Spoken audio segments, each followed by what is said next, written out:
Our fifth presenter tonight is Jane Roitsch. She'll be presenting on speech pathology graduate school admissions, and her faculty mentor is Dr. Sylvana Watson. The patient and his wife sat across the table from the speech therapist. "You're the third speech therapist that we're coming to see, and I sure hope you're the one who's going to help us," she said. "Yikes," the therapist thought. She probably even said it out loud, "Yikes."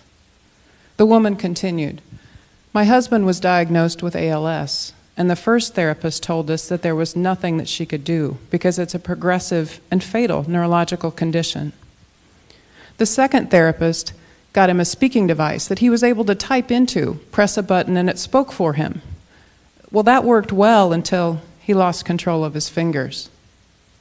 All we want," she said, "was someone to help him have the best life that he could possibly have for the time that he has left."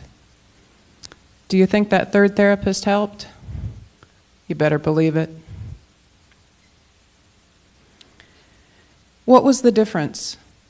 All three clinicians went to graduate school. They did well enough on their GREs to get in. They passed all the standardized tests and they got their license. So what was different?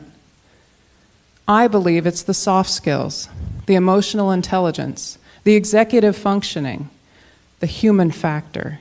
I believe that those skills should be assessed as well as the academic ones when it comes to letting an individual into graduate school, especially in a field that deals with people. A field like speech pathology.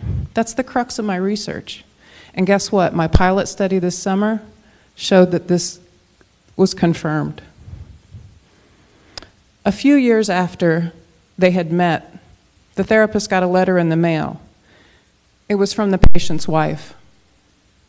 "I wanted to let you know my husband died last week, but that's not why I'm writing. I'm writing to say thank you.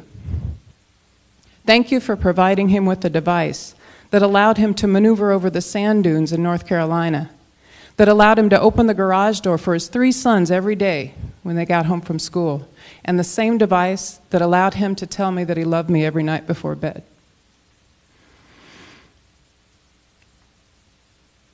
Thank you, Mrs. Luther. You're why I'm here tonight.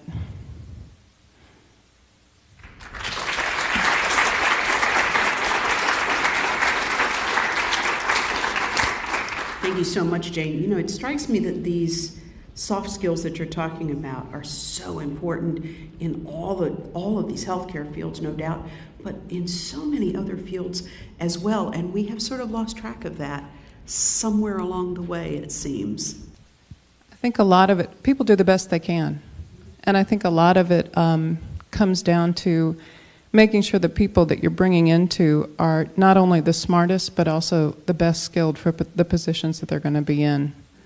It's such a good point. Thank you so much. Great job.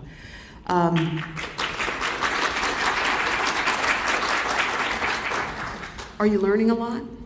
I know, it's amazing, isn't it?